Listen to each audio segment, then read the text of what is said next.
I thought you were referring to the story when you're like, oh my god.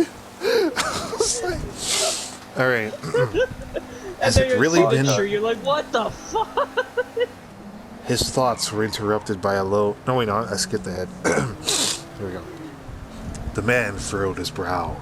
He was nearly 60 years old now, a retired man with a family back home. All thanks to that giant metal man. Unlike what many had believed about the Rockwell incident, it wasn't about a killing machine from Russia that launched a nuke towards a small fishing town in Maine, but an iron giant from space that saved them from their own destruction. Although there is a lot of mystery and secrecy about the event, many had believed the giant had died, but not him. No. Now, lying in a ditch under a sorry, allergies. Now, lying in a ditch under a bush in the middle of nowhere, Quebec, was probably the giant's second biggest believer. His thoughts were interrupted by a low rumble. The man looked up from the binoculars, leaving two sore red circles around his eyes. He stared up towards the treetops. A small group of birds had been Look, I don't care about this OC. I want to hear and see. Oh. Wait a minute. Oh, there's a reveal at the end. Okay. Is it, who's the man? Like, for a second they made it sound like Mansley. Hold on, let me fast forward a bit here. Alright. Breaking through the towering wall of spruce trees, the Iron Giant appeared. The old man gasped.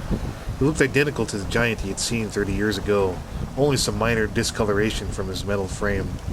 He stood tall and bold, an alien unaware of his majesty to the small creatures of Earth.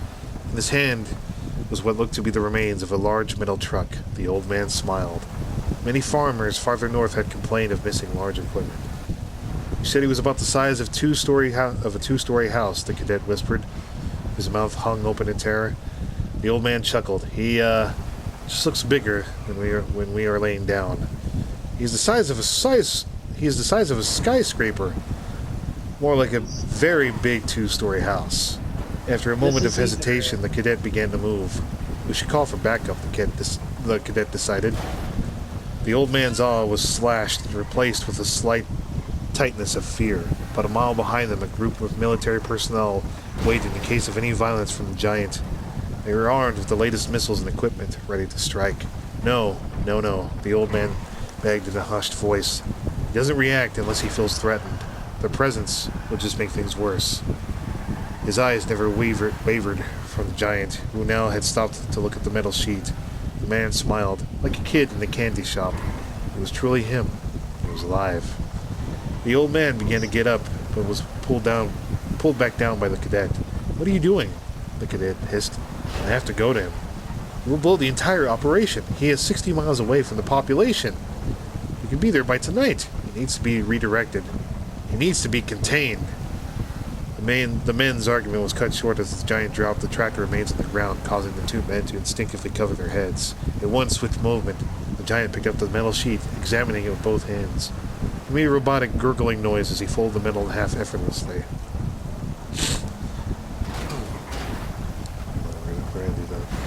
I also have a suspicion this old man might be Dean.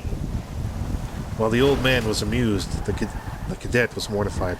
I'm sorry, the cadet said, before pulling out a flare gun out of his back pocket. Upon seeing it, the old man leapt onto him, trying to rip it out of the cadet's hands as quietly as possible. He is harmless. You'll scare him. Let go of me. You're making a mistake. Despite the old man's best efforts, the cadet was able to lurch free and shoot the screeching flare up into the sky. It whistled and sparkled before exploding brightly, signaling the military personnel to come quickly. Everything else happened almost simultaneously. The giant let out a robotic scream before throwing out his front hand, which changed into a large gun aimed directly at the old man and the cadet. The cadet leapt out of their hiding spot with his gun armed and aimed at the giant, yelling orders at the giant. No. The cadet leapt out of their hiding spot with his gun armed and aimed at the giant, yelling orders at the giant to drop his weapon. With an agility the old man did not know he had, he jumped in front of the cadet. Don't shoot! Don't shoot! You'll make things worse! He stood between the giant and the cadet, panting and begging for peace. For a few seconds, the three men stood in silence as the old man trembling in the middle. He slowly turned and faced the giant. Without looking away, he took off his camouflage mask, revealing thick gray hair and beard. His dark eyes gazed up calmly in contrast to the rapidly beating heart. They waved in the luminous eyes.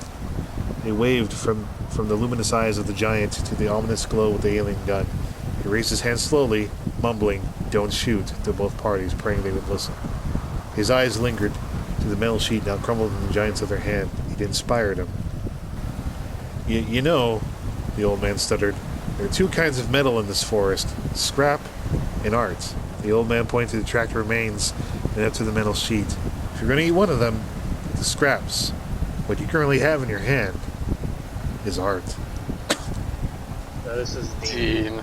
The old man gazed up at him. The giant did not move, nor seem phased by the old man's words. Remember, he thought.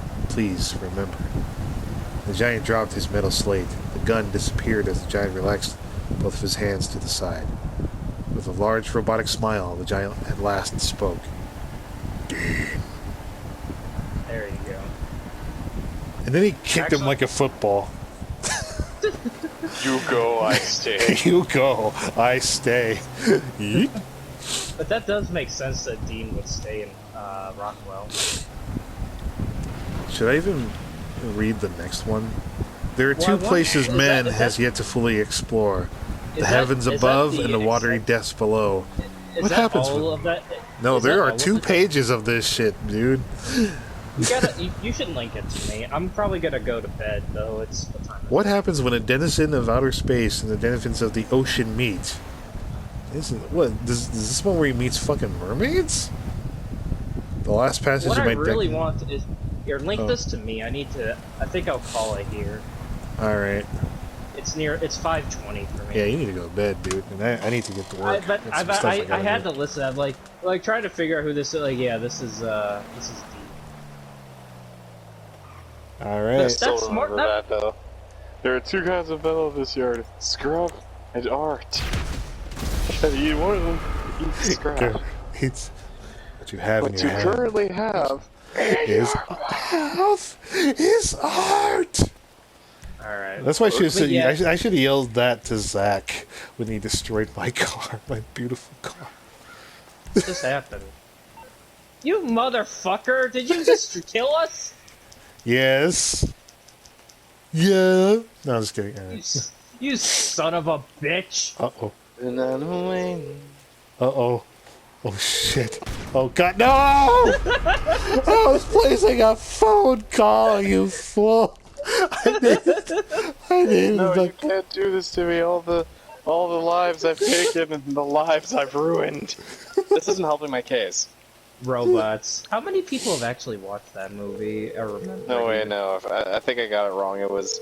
No, you can't do this to me. All the lives I've told and the lives I've ruined.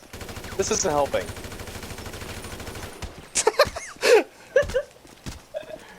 And then it's like security. oh my god. I didn't think you would actually fly. Can I just make one more heartfelt plea? Fine, what do you want? Hits him with the phone. Oh my god, I killed Bigwell. It was Ow, crazy ow. stuff there.